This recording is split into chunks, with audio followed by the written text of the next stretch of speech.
Hello everyone, எல்லோரும் எப்படி இருக்கீங்க? நல்லா இருப்பீங்க நம்புகிறேன். இந்த வாரத்திற்கான ஒரு லவ் ரீடிங் உங்கள் லவ் லைஃப்பில் எப்படி இருக்க போகுது? நீங்கள் நோ கான்டாக்ட்ஸில் இருக்கலாம், அல்லது உங்கள் 2 பேருக்குள்ளே இருக்கக்கூடிய ஒரு சுமூகமான உறவு இன்னும் சுமூகமாகுமா, அல்லது பிரச்சனைகளாக இருக்குமா, அந்த மாதிரி ஒரு ஜென்ரலாக பார்க்கக்கூடிய ஒரு ரீடிங் தான் இது. ஸோ இந்த வாரத்திற்கான லவ் எனர்ஜிஸ் எப்படி இருக்க போகுது அப்படின்னு நம்ம செக் பண்ணி பார்த்துடலாம். இது ரெசனேட் ஆகிறவங்க மட்டும் பாருங்கள், இல்லைன்னா பார்க்க வேண்டாம். உங்கள் பர்சன் நேம் அல்லது உங்கள் நேமை கமெண்ட் செஷனில் கமெண்ட் பண்ணிவிட்டு இந்த எனர்ஜியோட கனெக்ட் ஆகிக்கோங்க. இந்த வாரத்திற்கான லவ் ரீடிங், இந்த பிரபஞ்சம், இந்த யூனிவர்ஸ் நம்மளுக்கு என்ன சொல்கிறாங்க, என்ன மாதிரியான ரீடிங்ஸ் வருது அப்படின்னு சொல்லி கலெக்டிவாக நம்ம பார்த்துடலாம். ஃபஸ்ட்டு ஸ்ட்ரென்த் கார்டு வந்திருக்கு, அடுத்தது நைட் ஆஃப் பென்டக்கல்ஸ், அடுத்தது பார்த்தீங்கன்னா 10 ஆஃப் வாண்ட்ஸ், அதுக்கப்புறமா ஏஸ் ஆஃப் ஸ்வாட்ஸ், அப்புறம் 5 ஆஃப் கப்ஸ், அடுத்தது பென்டக்கல்ஸ், 2 ஆஃப் பென்டக்கல். ஃபர்ஸ்ட் பார்க்கும்போது தி ஸ்ட்ரென்த் கார்டு. ஸோ நீங்கள் ரொம்ப பொறுமையாகவே இருக்கீங்க. உங்கள் லவ்வில் பார்க்கும்போது நீங்கள் ரொம்ப பொறுமையான பர்சனாக நீங்கள் உங்களை பழகியிருக்கீங்க. ஃபஸ்ட்டு ரொம்ப அடம் பிடிச்சிருக்கலாம், ஃபஸ்ட்டு ரொம்ப பேசியிருக்கலாம், ஃபஸ்ட்டு ரொம்ப க்ரேஸியாக கூட இருந்திருக்கலாம். ஆனால் ஒரு மெச்சூர்டான ஒரு பர்சனாக இப்போ நீங்கள் உங்கள் பிஹேவியர்ஸ் மற்றவங்களுக்கு தெரிய வருது. உங்களோட லவ் லைஃப்பில் நீங்கள் கற்றுக்கின ஒரு விஷயமாக கூட இது இருக்கலாம். உங்களுக்கெல்லாம் பொறுமையே இல்லைன்னு கூட நிறைய பேர் சொல்லியிருப்பாங்க. ஆனால் இப்போ சமீப காலத்தில் உங்களோட பிஹேவியர்ஸ் ரொம்ப பொறுமையாக எது இருந்தாலும் ஹேண்டில் பண்ணுறதுக்கு ரொம்ப ஈஸியான பர்சனாக மாறி இருப்பீங்க. ஈஸியான பர்சன் இந்த சென்ஸ், ரொம்ப பதட்டப்படாமல், பேனிக் ஆகாமல், ரொம்ப சட்டிலாக ஒரு விஷயத்தை ஹேண்டில் பண்ணக்கூடிய மெச்சூரிட்டி உங்களுக்குள்ளே வந்திருக்கும். அதோடு சேர்ந்த பயமும் இருக்கும். ஏதோ ஒரு விஷயத்துக்காக நீங்கள் பயந்துக்கிட்டு இருக்கீங்க. அது உங்கள் பர்சனல் லைஃபாக கூட இருக்கலாம், அல்லது இந்த லவ்வால் கூட நீங்கள் ஏதோ ஒரு பய உணர்வுலேயே இருக்கலாம். ஸோ ரெண்டும் கலந்த பர்சனாக நீங்கள் ஒரு இன்ஃபினிட்டான ஒரு அன்ஸ்டாப்பபிளான பர்சனாக மாறி இருக்கீங்க. இந்த காதல் உங்களுக்கு அதை கொடுத்துருக்கு. உங்களுடைய லவ் லைஃப் உங்களை அதை இன்னும் மேம்பட்ட ஒரு பர்சனாக மாற்றிருக்கு. நம்ம ஃபஸ்ட்டு அதை அப்ரிஷியேட் பண்ணணும். ஸோ நீங்கள் எதிர்பார்த்துட்டு இருக்க ஒரு விஷயம் எப்போ நடக்கும் அப்படின்னு நீங்கள் கேட்டிங்கன்னா, உங்கள் லவ் லைஃப்பில் கொஞ்சம் ஸ்லோவாக தான் நடக்கும். ஏன்னா நைட் ஆஃப் பென்டக்கல்ஸ் ரொம்ப ஸ்லோவாக தான் வரும், ரொம்ப ஸ்லோவாக தான் கிடைக்கும், ரொம்ப ஃபாஸ்ட்டாக நடக்காது. நீங்கள் ரொம்ப எஃபர்ட் போட்டுகிட்டே இருக்கீங்க. உங்கள் லவ் ரிலேஷன்ஷிப்பை நீங்கள் என்ன பண்ணுறீங்கன்னா, அதை தக்க வைக்கிறதுக்கு நீங்கள் போட வேண்டிய எஃபர்ட்ஸ் எல்லாமே போட்டுகிட்டே இருக்கீங்க. உங்கள் லவ் லைஃப்பில் நீங்கள் 2 பக்கத்துலேருந்தும் எஃபர்ட் வருதா, 2 பேருமே ஒரே சேம் எஃபர்ட்டை போட்டுட்ருக்கீங்களா அப்படின்னு பார்த்தீங்கன்னா, உங்கள் காதல் வாழ்க்கைக்கு தான் நம்ம ஃபஸ்ட்டு ரீடிங் பார்த்துட்ருக்கோம். ஸோ உங்கள் காதல் வாழ்க்கையில் உங்களோட எஃபர்ட் தான் அதிகமாக இருக்குது. ஆனால் அந்த இடத்துல பார்த்தீங்கன்னா, நீங்கள் சொல்கிற வார்த்தைகளுக்கு மதிப்பு கம்மியாக இருக்குது, ஆனால் எஃபர்ட்ஸ் அதிகமாக இருக்குது. ஃபஸ்ட்டெல்லாம் நீங்கள் சொல்லும்பொழுது சிலர் கேட்டிருப்பாங்க, அதாவது உங்கள் பர்சன் கேட்டிருப்பாங்க. ஆனால் இப்போல்லாம் உங்களோட வார்த்தைகளை விட மற்றவங்களோட வார்த்தைகள் இந்த இடத்துல ப்ரியாரிட்டைஸ் ஆகிட்டுருக்கு. நீங்கள் எஃபர்ட்ஸ் அதிகமாக போட்டுகிட்டே இருக்கீங்க. ரொம்ப அதிகப்படியான எஃபர்ட் நீங்கள் தான் போட்டுட்ருக்கீங்க. அது 2 வேவா இல்லை 1 வேவாக தான் இருக்குது.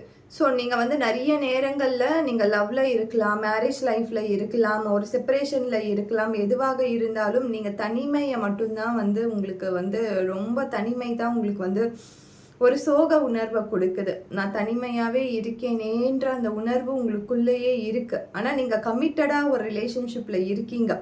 ஆனாலும் நீங்கள் ஒரு லோன்லினஸை ஃபீல் பண்ணிகிட்ருக்கீங்க. உங்கள் எனர்ஜியில் ஒரு லோன்லினஸ் உங்கள் லவ் லைஃப்பில் இருக்குது. ஒரு லோன்லினஸை நீங்கள் ரொம்ப ஸ்ட்ராங்காக அதை பார்க்குறீங்க. அந்த எனர்ஜி ஸ்ட்ராங்காக இருக்குது. ஸோ நீங்கள் சரி, நான் லவ்வும் பண்ணுறேன், நான் லோன்லியாகவே இருக்கேன் அப்படின்ற அந்த ஒரு இன்ஃபினிட் தாட்ஸ் உங்கள் மனசுக்குள்ளே போயிட்டே இருக்க 2 மனநிலையிலேயே இருக்கீங்க. நீங்கள் உங்களையே கன்சோல் பண்ணிகிட்ருக்கீங்க. நீங்கள் உங்களுக்கே ஆதரவாக உங்களுக்கு நீங்களே ஆறுதல் கொடுத்துட்ருக்கீங்க, ஆறுதல் பண்ணிகிட்ருக்கீங்க. ஸோ இது பார்க்கும்போது ஒரு விதமான உங்களுக்கு நீங்களே இது சரியாயிடும், நான் கரெக்டான பர்சனை தான் சூஸ் பண்ணியிருக்கேன், நான் கரெக்டாக தான் இருக்கேன் அப்படின்ற அந்த இன்ஃபினிட் பாசிபிலிட்டிஸை நீங்கள் உங்களுக்கு நீங்களே கொடுத்துக்கிறீங்க. நம்மளுக்கு ஆதரவு கொடுக்கறதுக்கோ அல்லது நம்மளுக்கு அறிவுரை கொடுக்கறதுக்கோ நம்மளை கன்சோல் பண்ணுறதுக்கோ இங்கே யாருமே கிடையாது. நம்மளே தான் கன்சோல் பண்ணிக்கணும், நம்மளே தான் தேத்திக்கணும், நம்மளே தான் ஆறுதல் கொடுத்துக்கணும் அப்படின்ற அந்த மெச்சூர்டான பிஹேவியர்ஸ் உங்களுக்கு ரொம்ப அதிகமாகவே வந்திருக்கு. உங்கள் லவ் லைஃப் அது உங்களுக்கு கொடுத்துருக்கு. உங்கள் காதல் வாழ்க்கை அது உங்களுக்கு கொடுத்துருக்கு. ஸோ ஓவராலாக பார்க்கும் பொழுது உங்கள் லவ் லைஃப்பில் நீங்கள் இப்போவும் ஒருத்தவங்களுக்காக வெயிட் பண்ணிகிட்ருக்கீங்க. உங்கள் எனர்ஜியை வந்து நீங்கள் தனிமையாகவும் உணர்றீங்க. அதே நேரத்தில் நீங்கள் ஒரு ரிலேஷன்ஷிப்லேயே இருக்கீங்க. ரெண்டுத்தையுமே நீங்கள் பேலன்ஸ் பண்ணிகிட்ருக்கீங்க. ஏன்னா உங்கள் பர்சன்கிட்டேருந்து உங்களுக்கு அந்த மாதிரியான ஒரு பிஹேவியர்ஸ் தான் வெளிப்படுது. ஒன்ஸ் நீங்கள் வந்து இந்த எஃபர்ட் போடுறத நீங்கள் ஸ்டாப் பண்ணிட்டீங்கன்னா அப்படியே கொஞ்சம் கொஞ்சமாக அந்த ஃபேட் அவுட் ஆகிறதுக்கான சான்சஸ் ரொம்ப அதிகமாக இருக்கும் இந்த லவ் லைஃப்பில். கொஞ்சம் கொஞ்சமாக அந்த லவ் வந்து ஃபேட் அவுட் ஆகிறதுக்கான சூழ்நிலை உருவாகிறதுக்கான வாய்ப்புகள் ரொம்ப அதிகமாக இருக்குது. ஸோ உங்கள் பர்சனோட எனர்ஜி எப்படி இருக்குதுன்னு நம்ம பார்க்கலாம். உங்கள் பர்சனோட எனர்ஜியில் அவர் எப்படி பிஹேவ் பண்ணுறாங்க, அவங்க என்ன மாதிரியான தாட்ஸில் இருக்காங்க, அவங்க என்ன மாதிரியான விஷயங்களை யோசனை பண்ணிகிட்டு இருக்காங்க அப்படின்ற அந்த ஒரு கேள்வியோட இந்த பிரபஞ்சத்துக்கிட்ட இந்த ஒரு ஆன்சரை மட்டும் நம்ம கேட்கலாம். உங்கள் பர்சனோட எனர்ஜியில் இப்போது இந்த காதலை பற்றியும் உங்களை பற்றியும் என்ன மாதிரியான தாட்ஸ் போயிட்டுருக்கு, என்ன எண்ணங்கள் போயிட்டுருக்கு, என்ன மாதிரியான அவங்க வந்து ஏதாவது ஒன்று யோசிப்பாங்க. அவங்க அல்லது அவர் யாராவது வேணாலும் இருக்கலாம். ஹி ஆர் ஷி என்ன மாதிரியான தாட்ஸில் இருக்காங்க, என்ன யோசிக்கிறாங்க இந்த லவ்வை பற்றியோ அல்லது உங்களை பற்றியும் யோசிக்கும்பொழுது அவங்களுக்கு என்ன மாதிரியான தாட்ஸ் வருது அப்படின்னு நம்ம பார்ப்போம். ஸோ என்ன கார்ட்ஸ் வருது அதுவும் பார்த்தீங்கன்னா 2 of Wands, the opponent 7 of Wands, again பார்த்தீங்கன்னா 10 of Swords. ஸோ இவங்க மைண்ட் ஃபுல்லாக ஒரு கன்ஃபியூஷன்லேயே இருக்குது. குழம்பி போய் ஒரு சூழ்நிலையில் இருக்காங்க. இவங்க பண்ணுறது வந்து இவங்களுக்கு புரியுது, ஆனால் குழப்ப நிலையிலேயே இந்த பர்சனோட மைண்ட் இருக்குது. இதை பார்த்தாலே தெரியும், ஒரு குழம்பின ஒரு மனநிலையில் தான் இருக்காங்க. ஒரே ஸ்பைரல் மாதிரி இருக்குது. ஸோ 2 of Wands இந்த சென்ஸ் இதுவுமே பார்த்திங்கன்னா ஒரு டிசிஷன் வந்து எடுக்க முடியாத ஒரு சூழ்நிலையில் தான் உங்கள் பர்சனோட இந்த வாரத்துக்கான மனநிலை இருக்குது. ஆல்ரெடி குழம்பி தான் இருக்காங்க. டிசிஷன்ஸும் எடுக்க முடியல. ஏதோ ஒரு பிரச்சனை ரொம்ப தீவிரமாக யோசனை பண்ணிகிட்டு இருக்காங்க. இது எப்போ முடியும், இந்த பிரச்சனை எப்போ முடியும் அப்படின்ற அந்த தாட்குள்ளே தான் போயிட்டுருக்காங்க. கொஞ்சம் காம்னஸ் கிடைக்கணும். அதே மாதிரி உங்கள் பர்சனுக்கு ஒரு நல்ல ஒரு கைடன்ஸ் கிடைக்கும் பொழுது கட்டாயம் இவங்க என்ன லைஃப்பில் பண்ணிகிட்ருக்காங்க, இவங்க நல்ல விஷயங்களை பண்ணுறாங்களா அல்லது மற்றவங்கள ஹர்ட் கொடுக்குற விஷயங்களை பண்ணுறாங்களா அப்படின்ற அந்த புரிதல் இவங்களுக்கு கிடைக்கும்.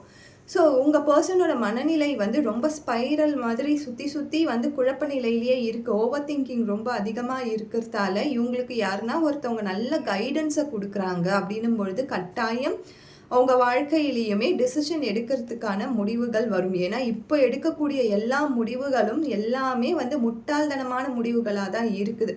எதுவுமே சரியான முடிவுகளாக இவங்க எடுக்கிறது கிடையாது. முட்டாள்தனமான முடிவுகள் அப்படின்னு சொல்லும் பொழுது இவங்களுக்கே தெரியாத தப்பான முடிவை தான் இவங்க சூஸ் பண்ணுறாங்க. இவங்க இன்ட்யூஷன் வந்து கிளியராகவே இல்லை. ஏன்னா மைண்ட் பார்த்திங்கனாலே தெரியும், நிறைய வந்து சர்க்கிள்ஸ் தான் இருக்குது, நிறைய ஸ்பைரல் தான் இருக்குது, குழம்பி தான் இருக்குது. இந்த நிலையில தான் இவங்க முடிவுகளை எடுத்திருக்காங்க. எதை சூஸ் பண்ணுறது எதை விடுறதுன்ற ஒரு சூழ்நிலையே இவங்களுக்கு தெரியாமல் இருக்காங்க. ஸோ தட் அதனால தான் நான் அந்த முட்டாள்தனமான முடிவுகள் அப்படின்னு சொல்லியிருந்தேன். ஸோ நிறைய பேருக்கு ஹர்ட் ஆச்சுன்னா சாரி. ஸோ உங்கள் பர்சனோட மனநிலை இப்படி தான் இருக்குது. அந்த எண்ட் ஆஃப் த வீக் யார்கிட்டனா இவங்க வந்து கொஞ்சம் மனம் விட்டு பேசி ஒரு முடிவுகள் எடுக்கிறதுக்கான ஒரு சூழ்நிலை உருவாச்சுன்னா நல்ல டிசிஷன்ஸ் எடுப்பாங்க. அப்படி இல்லைன்னா இவங்க இன்னுமே அடுத்த வாரமுமே குழம்பிட்டு தான் இருப்பாங்க. இவங்க வந்து ஃபஸ்ட்டு அடமெண்ட்டாக நான் யார் கொடுக்குற முடிவையும் ஏற்றுக்க மாட்டேன், யாரும் என் லைஃப்பில் கட்டுப்படுத்துறதுக்கு யாரும் கிடையாது, யாருக்கும் தெரியாது அப்படின்ற அந்த பிஹேவியர்ஸ்குள்ளே இவங்க இருக்காங்க, அந்த ஆட்டிடியூட்குள்ளே இருக்காங்க. அதனால தான் மற்றவங்க சொல்கிறத கூட இவங்க கேட்க மாட்டேன்றாங்க. மற்றவங்களுடைய அந்த பேச்சை வந்து எனக்கு தான் எல்லாம் தெரியுமே, நான் ஏன் வந்து மற்றவங்க சொல்கிறத கேட்கணும் அப்படின்ற அந்த பிஹேவியர்ஸ்குள்ளே இவங்க போகிறாங்க. ஸோ அது வந்து ஃபஸ்ட்டு தப்பு. அந்த ஆட்டிடியூடு இவங்க கிட்டேருந்து போனால் தான் இவங்க வந்து ஒரு நல்ல ஒரு லைஃப்குள்ளே வருவாங்க. அதே மாதிரி உங்களோட லவ் லைஃபுமே கொஞ்சம் வந்து விட்டு கொடுத்துட்டு போகிற மாதிரி இருந்தால் தான் நல்லா இருக்கும். நான் தான் எல்லாம் நினைக்கும் பொழுது உங்களோட பர்செப்ஷன் அங்கே அவங்களுக்கு புரியாமையும் போயிடும். ஸோ உங்கள் எனர்ஜி இந்த வாரம் எப்படி இருக்கணும் அல்லது எப்படி இருக்க போகுது அப்படின்னு ரெண்டுமே பார்க்கலாம். உங்களோட எனர்ஜிக்கான கார்ட்ஸ் எப்படி வருதுன்னு நம்ம பார்ப்போம். So tower moment, page of swords, the hermit. So நீங்கள் ஆல்ரெடி வந்து பார்த்தீங்கன்னா தி ஹெர்மிட் அப்படின்னு சொல்லும்பொழுது ஒரு நம்ம ஃபஸ்ட்டு நம்ம லவ் லைஃப்பில் பார்க்கும்போது நம்மளுக்கு 5 ஆஃப் கப்ஸ் வந்துச்சு. அதே மாதிரி தான் ஒரு மாதிரி நீங்கள் தனிமையிலேயே இருக்கீங்க, ஒரு தனியான உலகத்திலேயே நீங்கள் இருக்க மாதிரி உங்களை சுற்றி நிறைய பேர் இருக்கலாம், 1000 பேர் இருக்கலாம். ஆனால் நீங்கள் ஏதோ ஒரு தனிமையாக ஒரு வெற்றிடத்தில் இருக்கிற மாதிரி இருக்கீங்க. ஸோ கண்டிப்பாக உங்களுக்கான பாதை என்பது யூனிவர்ஸ் கொடுக்கும். இந்த பாதை வரும் உங்ககிட்ட. கண்டிப்பாக உங்ககிட்ட இருக்க அந்த ஒரு கோல்டன் ஸ்பிரிட் சொல்லுவோம் இல்லையா, ஒரு ஹாப்பி ஸ்பிரிட் சொல்லுவோம் இல்லையா, கண்டிப்பாக உங்களுக்கு வரும். அந்த ஸ்பிரிட் மூலயமா நீங்கள் கண்டிப்பாக இந்த பாதைக்குள்ளே வருவீங்க. உங்களோட பயணங்களும் ஹாப்பியாக சந்தோஷமாக நடக்க போகுது. ஸோ உங்கள் பயணங்கள் இந்த சென்ஸ் இது லவ் லைஃபாக இருக்கலாம், அல்லது பர்சனல் லைஃப், பர்சனலாக நீங்கள் படிப்பாக இருக்கலாம், வேலையாக இருக்கலாம். நான் அதை சூஸ் பண்ணுறேன் அப்படின்ற அந்த தாட்குள்ளே போவீங்க. அல்லது நிறைய பேருக்கு இதை பார்த்துட்ருக்கோங்க, நிறைய பேருக்கு உங்கள் காதல் வாழ்க்கையே பார்த்தீங்கன்னா நல்ல சூப்பராக ஒரு கோல்டன் ரேஸ் மாதிரி ஒரு பிரம்மாண்டமாக ஒரு அழகாக நீங்கள் எதிர்பார்த்த மாதிரி வாழ்க்கை அமையும். ஸோ இதில் ரெண்டுமே நம்ம பார்க்கலாம். நிறைய பேருக்கு வந்து உங்கள் மெட்டீரியலிஸ்டிக் லைஃப்பை நீங்கள் சூஸ் பண்ணிப்பீங்க. புற வாழ்க்கை, அற வாழ்க்கைன்னு சொல்கிறோம் இல்லையா, அந்த மாதிரி மெட்டீரியலிஸ்டிக் லைஃப்பை நீங்கள் சூஸ் பண்ணிப்பீங்க. நிறைய பேர் வந்து உங்களுடைய பர்சனலாக இருக்கக்கூடிய லவ் லைஃபுமே நல்லா அமையறதுக்கு நிறைய சான்சஸ் இருக்குது. இது ரெண்டுமே நம்மளுக்கு வந்திருக்கு. ஸோ இப்போதைக்கு உங்கள் மனசு வந்து the tower moment, tower card மாதிரி நிறைய இந்த கியாட்டிக்கான சூழ்நிலையில் உங்கள் மனசு இருக்கும். கியாட்டிக்கான ஒரு மனநிலையாக இருக்குது அப்படின்னும்பொழுது அதெல்லாம் கொஞ்சம் செட்டில் பண்ணிக்கோங்க. உங்களை சுற்றி நிறைய விஷயங்கள் நடந்துட்டுருக்கு. இந்த பிரபஞ்சத்துக்கும் அது தெரியுது. இந்த பிரபஞ்சமும் உங்களுக்கு வந்து சயின்ஸை காமிச்சிட்டு தான் இருக்குது. ஏதோ ஒரு விஷயம் லவ் லைஃப்பில் நடக்க போகுது அப்படின்ற அந்த விஷயத்தை காமிச்சிட்டு தான் இருக்குது. ஸோ அது உங்களுக்கு ட்ரீம்ஸ் மூலியமாகவோ அல்லது சமிக்கைகள் மூலியமாகவோ உங்களுக்கு அது வந்து கண்டிப்பாக வரும். ஸோ அப்படி உங்களுக்கு கிடைக்கும் பொழுது நீங்கள் கொஞ்சம் அதை அக்செப்ட் பண்ணிக்கோங்க. லவ் லைஃப்பில் என்ன மாதிரியான சூழ்நிலையில் இருந்தாலும் அதை கொஞ்சம் அக்செப்ட் பண்ணிக்கும் போது நீங்களே வந்து ஒரு நல்ல ஒரு முடிவுகளை எடுப்பீங்க. அதே மாதிரி நான் முன்னாடியே சொன்ன மாதிரி நிறைய பேரோட காதல் வாழ்க்கையில் ஒரு புதிய தொடக்கமும் இருக்க போகுது. நிறைய பேரோட மெட்டீரியலிஸ்டிக் லைஃப்பில் ஒரு புதிய மாற்றங்கள் வரப்போகுது. படிப்பு, வேலை, என்னுடைய ஐடியாஸ், என்னுடைய இம்ப்ளிமெண்ட்ஸ், என்னுடைய லைஃப், என்னுடைய ட்ரீம்ஸ் அப்படின்னு ரெண்டுத்துக்குமே ப்ரியாரிட்டைஸ் கொடுக்குற மாதிரி கார்ட்ஸ் தான் வந்திருக்கு. ஸோ இது ரெண்டுமே நிறைய பேருக்கு தேவையான ஒரு விஷயமாக இருக்குது. உங்கள் லவ் லைஃப் பொறுத்த வரைக்கும் நீங்கள் உங்களையும் ப்ரியாரிட்டைஸ் பண்ணிக்கணும், மெட்டீரியலிஸ்டிக் லைஃப்பையும் நீங்கள் ப்ரியாரிட்டைஸ் பண்ணிக்கணும். அதுவே நம்ம காமனாக நம்ம பார்த்தோன்னா நிறைய பேரோட லவ் லைஃப்பில் வந்து ஒரு பிரிட்ஜ் மாதிரி யூனிவர்ஸ் வந்து ஒரு சப்போர்ட் சிஸ்டத்தை கொடுத்து மீண்டும் உங்கள் காதல் இணையறதுக்கான வாய்ப்பு இருக்குது.